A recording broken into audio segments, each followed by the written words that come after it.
जय हिंद गाइस। आज मैं आपको बताऊंगा कि ब्लू इकोनॉमी और न्यू ब्लू इकोनॉमी में क्या डिफरेंस है। पहले आप स्क्रीन पर देख रहे होंगे कि आपके सामने तीन टर्मिनोलॉजी है। पहली जो टर्मिनोलॉजी है यह है ओशन इकोनॉमी, दूसरी टर्मिनोलॉजी है ब्लू इकोनॉमी और तीसरी टर्मिनोलॉजी है न्यू ब्लू इकोनॉमी। तो हम यहाँ पर बात करेंगे इस ब्लू इकोनॉमी के बारे में। देखिए, सबसे पहले तो ब्लू इकोनॉमी होती क्या है, पहले इस बात को समझते हैं। ओशंस, सीज, कोस्टल एरियाज, पानी से जुड़ी हुई ये तीन एरियाज होते हैं और इन एरियाज का अगर हम इकोनॉमिक एक्टिविटी के लिए इस्तेमाल करते हैं, यानी इन एरियाज को हम आर्थिक गतिविधियों के लिए प्रयोग करते हैं, तो ऐसी एक्टिविटीज को हम लोग ब्लू इकोनॉमी या ओशन इकोनॉमी में शामिल करते हैं। अब समय के साथ साथ हमारी जो समुद्र या फिर ओशियंस के थ्रू जो हमारा व्यापार हो रहा है उसमें अलग अलग टाइप की टेक्नोलॉजीज और अलग अलग टाइप की टर्मिनोलॉजी डेवलप हुई है। तो देखिए, सबसे पहले ओशन इकोनॉमी शब्द को समझते हैं हम लोग। देखिए, ओशन इकोनॉमी सबसे बेसिक और सिंपल कीवर्ड है जो भी बेसिक एक्टिविटी हमारी समुद्र के अंदर होती है, ओशंस के अंदर होती है, जिससे कि हम इकोनॉमी जनरेट करते हैं, तो वो ओशन इकोनॉमी में आती है। सो आप क्या देख सकते हैं, all economic activities related to ocean, seas and coastal regions. हम समुद्र के अंदर मछली पकड़ रहे हैं, हम समुद्र का इस्तेमाल एक जगह से दूसरी जगह पर जाने के लिए, नेविगेशन के लिए इस्तेमाल कर रहे हैं, हम समुद्र के अंदर इंडस्ट्रीज का वेस्ट भी डाल रहे हैं। ये सारी की सारी जो एक्टिविटीज आती है ये ओशन इकोनॉमी का हिस्सा होता है। जब हम ओशन इकोनॉमी की बात करते हैं तो हम लोग ये नहीं देखते हैं कि हम ओशन और सीज का सही इस्तेमाल कर रहे हैं या नहीं कर रहे हैं, वहाँ की जो लाइफस्टाइल और हैबिटेट है उसका हम लोग ख्याल रख रहे हैं या नहीं रख रहे हैं। बस यहाँ पर हमारा सिर्फ जो मोटिव होता है वो केवल ये होता है कि हमें ओशंस का ज़्यादा से ज़्यादा इस्तेमाल करना है। तो ये हो गया हमारा ओशन इकोनॉमी। अब बात आती है ब्लू इकोनॉमी क्या चीज़ होती है। यहाँ पर हम लोग थोड़ा सा सेंसिबल हो जाते हैं और ब्लू इकोनॉमी एक बहुत ही सेंसिबल टर्मिनोलॉजी है कि ठीक है, इंसान बिना समुद्र, बिना पानी के स्रोतों के उपयोग किए बिना अपनी आर्थिक गतिविधियों को अंजाम नहीं दे सकता है। फॉर एग्जाम्पल, जैसे आप लगा लीजिए कि आपको एक देश से दूसरे देश में अगर कोई सामान एक्सपोर्ट इंपोर्ट करना है तो आज बिना समुद्रों के इस्तेमाल किए बिना आप एक जगह से दूसरी जगह सामान ले जा ही नहीं सकते हो।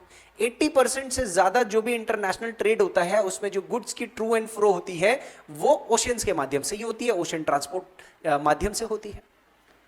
तो इसका मतलब आप ओशंस का उपयोग तो आप बहुत कर रहे हो, लेकिन जैसे ही आप ओशन, सीज और कोस्टल एरियाज का जो यूटिलाइजेशन है ये बहुत एफिशिएंटली अगर आप करने लग गए, ताकि आने वाले समय में भी लोग ओशंस और कोस्टल एरियाज और सीज का इस्तेमाल कर पाएं, तो ऐसी जो इकोनॉमी होती है उस इकोनॉमी को ब्लू इकोनॉमी कहते हैं। यहाँ आपको इकोनॉमिक ग्रोथ, सोशल इंक्लूजन और improvement of lives and livelihood while ensuring environmental sustainability of the ocean and coastal areas. आपको एक चीज ध्यान देनी है, आपको ज्यादा से ज्यादा लोगों को ओशन जो एक सी से रिलेटेड ट्रेड एक्टिविटीज होती है उसमें ज़्यादा से ज़्यादा लोगों को रोजगार देना है, ज़्यादा से ज़्यादा लोगों को शामिल करना है, नई नई पॉलिसीज निकालनी है। चाहे आप फिशिंग इंडस्ट्री की पॉलिसी निकालोगे या फिर शिपिंग इंडस्ट्री की पॉलिसी निकालोगे, या आप नेविगेशन और टूरिज्म या फिर ओशन के अंदर माइनिंग की जो आप इंडस्ट्री लगाओगे, ऑयल माइनिंग होती है, मिनरल माइनिंग होती है, ये सारी एक्टिविटीज़ आपने बढ़ानी है ताकि ज्यादा से ज्यादा लोगों को इसका फायदा हो सके। लेकिन एक चीज और आपको इसमें साथ में ध्यान रखना है कि आप जो ये ओशंस का इस्तेमाल कर रहे हो नेविगेशन के लिए, माइनिंग के लिए, फिशिंग के लिए, इससे ओशन का जो इकोसिस्टम है, ओशन के अंदर रहने वाले जो फिशेज हैं, एनिमल्स हैं, इनकी हैबिटेट को कोई नुकसान ना हो, और उसके साथ साथ जो पूरा का पूरा एक जो एनवायरमेंटल सर्कुलेशन होता है ओशन के थ्रू, उसमें भी कोई ऐसी दुर्गति ना हो, बहुत ज़्यादा केमिकल्स ओशन के अंदर ना आए और आने वाले समय में पानी प्रिजर्व्ड रहे ताकि फ्यूचर की जनरेशन्स भी इन ओशंस का भरपूर इस्तेमाल कर सके। तो ओशन, सीज और वाटर बॉडीज और उनमें रहने वाले जीव जंतुओं का ख्याल रखते हुए आपको ह्यूमन एक्टिविटीज और इकोनॉमिक एक्टिविटीज बढ़ानी है। इस कॉन्सेप्ट को हम ब्लू इकोनॉमी बोलते हैं। इस ब्लू इकोनॉमी के ऊपर और मैं अगर जैसे ज्यादा चर्चा में बताऊं तो सबसे इंपॉर्टेंट चीज ब्लू इकोनॉमी के लिए है सस्टेनेबल वर्क। सस्टेनेबल का मतलब क्या होता है? सतत। आज भी हम एक ऐसा माहौल बनाएं जिससे कि आज भी हम अपने संसाधन या रिसोर्सेज का इस्तेमाल कर पाए और आने वाली हजारों सालों तक की जनरेशन्स भी उन चीजों का इस्तेमाल कर पाए। तो ऐसी पॉलिसी को सस्टेनेबल प्रोसेस कहते हैं।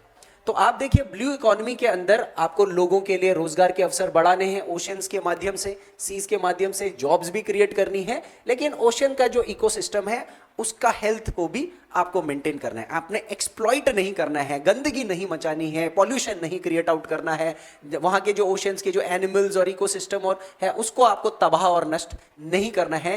क्योंकि आपने एनवायरमेंट एंड इकोलॉजी पढ़ा होगा तो आपने फूड चेन पढ़ा होगा, है ना। तो आपको पता होगा कि जो एक्वेटिक फूड चेन होता है उसी से पूरा का पूरा जो अर्थ है उसका फूड चेन कहीं ना कहीं पर सर्वाइव करता है। तो अगर ओशंस के फूड चेन अगर खराब हो गया, डिस्टर्ब हो गया, तो इससे ह्यूमंस और जो लैंड पर जो रहने वाले जो एनिमल्स हैं उनका इकोसिस्टम भी खत्म हो सकता है।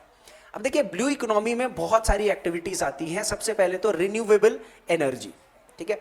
हमको ओशंस, हमें पता है कि देखो ओशंस के पानी का इस्तेमाल करके टाइडल एनर्जी हम जनरेट कर सकते हैं। हम लोग उसके अंदर जो और भी तरीके के जो एनर्जी के सोर्सेस होते हैं वो भी हम यूज कर सकते हैं। तो ओशंस में जब भी आप उसको आप माइनिंग कर रहे हो तो आपको लीस्ट एक्टिविटीज की तरफ जाना है माइनिंग में, और आपको इलेक्ट्रिसिटी चाहिए, आपको ऑयल चाहिए, तो जो पानी के अंदर से क्रूड ऑयल निकल रहा है उस एक्टिविटी को कम करिए और उसकी जगह पे ऑल्टरनेट सोलर इस तरफ जाइए, ताकि रिन्यूएबल एनर्जी का आप ज़्यादा इस्तेमाल करो और फॉसिल फ्यूल्स का कम करो, जिससे कि ओशंस आपके प्रिजर्व्ड रहेंगे। दूसरी चीज़ ओशन टूरिज्म।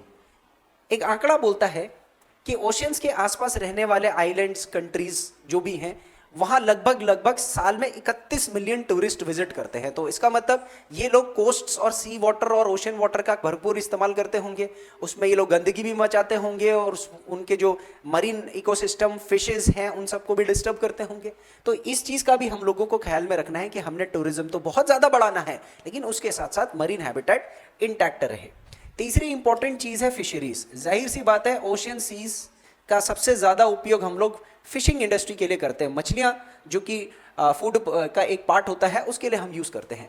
तो आपको जान करके हैरानी होगी कि फिशिंग इंडस्ट्री लगभग 270 बिलियन डॉलर की इंडस्ट्री है और पूरे के पूरे दुनिया की यानी ग्लोबल जीडीपी में 270 बिलियन डॉलर का कंट्रीब्यूशन करती है ये फिशिंग इंडस्ट्री।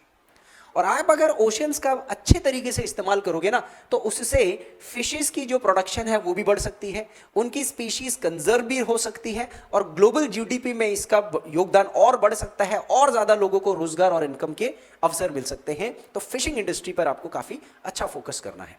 उसके बाद चौथा इंपॉर्टेंट चीज़ ब्लू इकोनॉमी का है वो है मेरीन या मैरीटाइम ट्रांसपोर्टेशन। जैसा कि मैंने शुरुआत में बोला था कि ओशियंस का इकोनॉमिक एक्टिविटी में सबसे बड़ा कंट्रीब्यूशन है ओशियंस और सी बॉडी का नेविगेशन के लिए इस्तेमाल करना, एक देश से दूसरे देश में जाने के लिए पानी का इस्तेमाल करना है।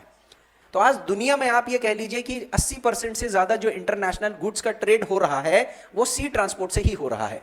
अब चाहे आप उसके लिए आप कई सारे स्ट्रेट्स आप ले लीजिए, स्ट्रेट ऑफ मलाक्का हो गया, रेड सी हो गया, गल्फ ये सब हो गया, स्विस कैनाल हो गया, इनसे कितने ज़्यादा जहाज रोज एक जगह से दूसरी जगह गुड्स को ट्रेड कर रहे हैं। और देखिए ये जो सी ट्रेड ट्रांसपोर्टेशन है ये 2030 तक 2 गुना हो जाएगा और 2025 तक 4 गुना हो जाएगा, सोचो।